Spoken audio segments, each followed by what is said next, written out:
Oh, hey, SCA, good morning to you. What is it? It is January 23rd, 2023. I was just counting, and I realized there's eight sleeps until half of the school year is over.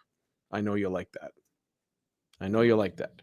Hey, a couple of announcements and then a thought for you. I know it's exam week, so I'll try and keep it short. Art contest up in our student services department here. Me, Mrs. Matheson, and Mrs. Tuckwood. We've got 3 poster boards that are empty, and we're looking for some student art. There's going to be 3 winners, $20 gift card to each student. And the deadline to get that in is February 28th. You want to read the poster on the board. The board is, of course, that central communication location underneath the stairs where you should find everything you need. If not, tell me, tell Mrs. Guthrie, and we'll get it on the board for you. For example, the exam schedule is on the board. I put it there myself. So if you're not sure where you're going, when you're going, check the board. So there's more information on the board about the art contest. So check it out. What else we got? Course changes. Semester 2 is coming, as you know, pretty soon. Junior high, if you want to change your options, the deadline's today, actually. And your parents have to fill out a form. It was sent in our weekly email, and they need to do that today if you want to change your options for semester 2. High school, your course changes. You need to either email Mrs. Arzate or Mrs. Kajavi if you want to do that. Hey, let's talk exams for a bit. I know not fun doesn't make you smile, but I want to give you a little behind the scenes on how our exam week this year for January started. You remember that when you came in on the first day of exams, there was a bunch of muffins and some mums there. And I want to let you know, kind of the whole thing wasn't really to feed you, even though there was fresh muffins of all different flavors. But we put a word out, and the kind of point behind the muffins was just actually a bit of a signal to say, we're praying for you. We support you. I hope you do your best. That's really all it was, even though you got a little less hungry, I guess. We put a call out, one call, and we got a response from 30 different SCA families, 30 different SCA families. And would you believe within a few days, our school received about 1,500 muffins. Pretty cool. And that's because people were into supporting you and wishing you luck and all of that kind of stuff. We had so many muffins, we were only going to do it once, but because we had too many muffins, we're doing it twice. So on your last exam day, mostly for junior high, I think, it's this Friday, there's going to be muffins again when you come in the front door. So that's what it is. I got to let you know. I know it might feel awkward, etc., but praying for you if you're coming in feeling super stressed or anxious. You just need to, like, I know I'm at the front door doing my thing, yelling at everybody and teasing this and that. But if you ever need to be prayed for, you just need to whisper that to me. We don't get silly and weird. We'll go somewhere quick. I got little rooms all over the place where we can pray for you. The mums, they're all here. They'd love to pray for you.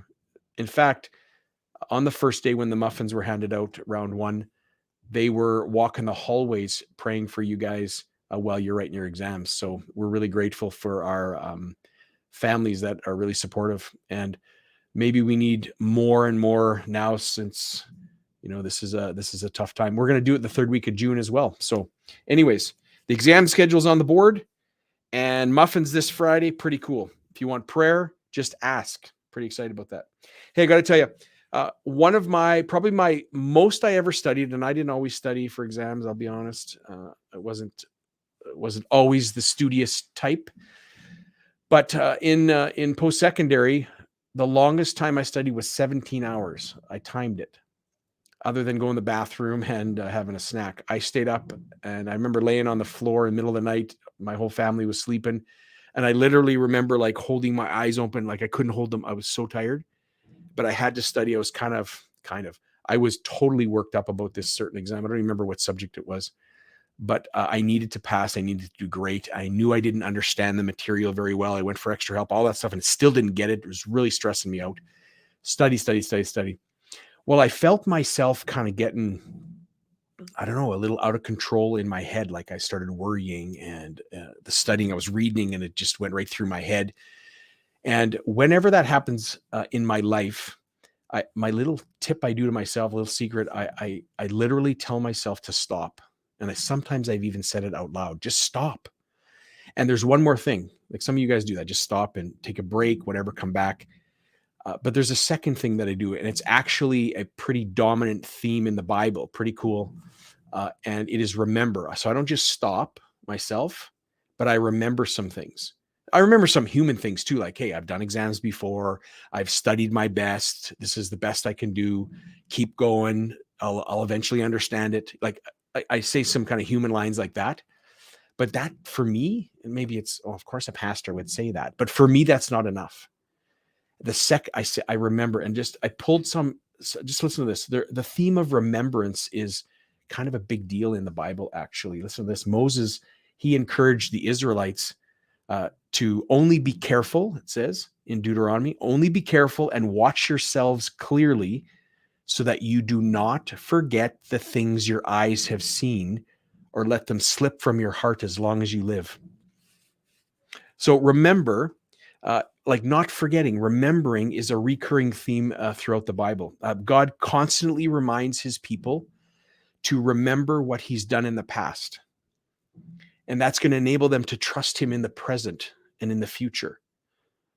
Whenever the word remember is used in the Bible, the implication seems to be it's more than just kind of a mentally recalling some information. There's always an implication of a kind of an action in response to that information.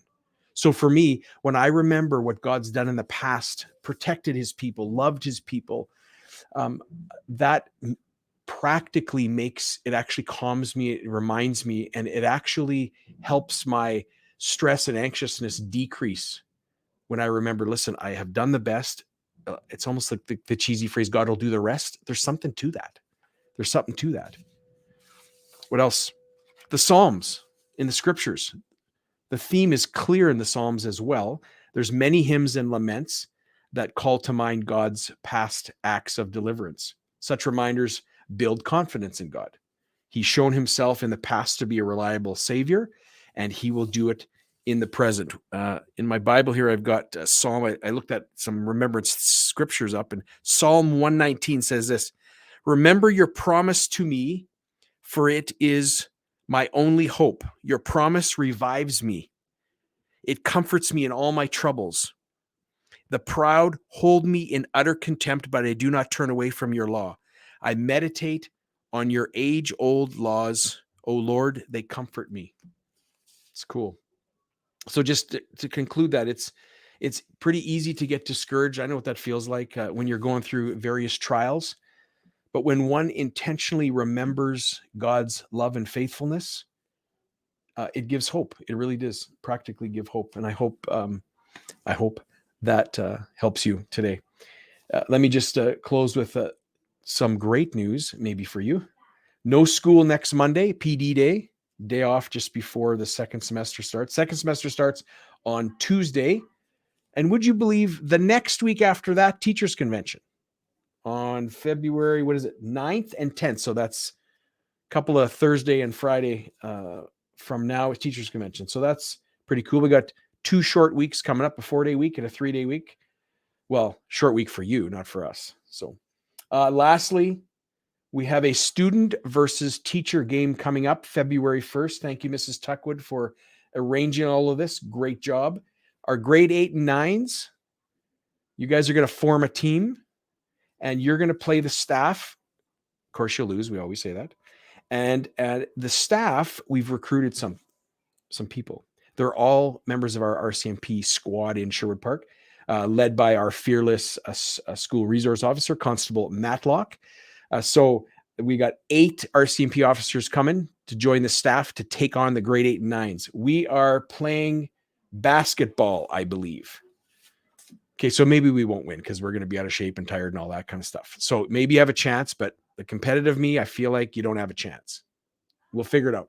Come watch. It's a pep rally. We'll throw some candy. February 1st. That's the staff meeting day in February. Hey, that's enough for now. All the best this week in exams. Don't worry. Come ask for prayer. Enjoy the muffins this Friday. Have a great week.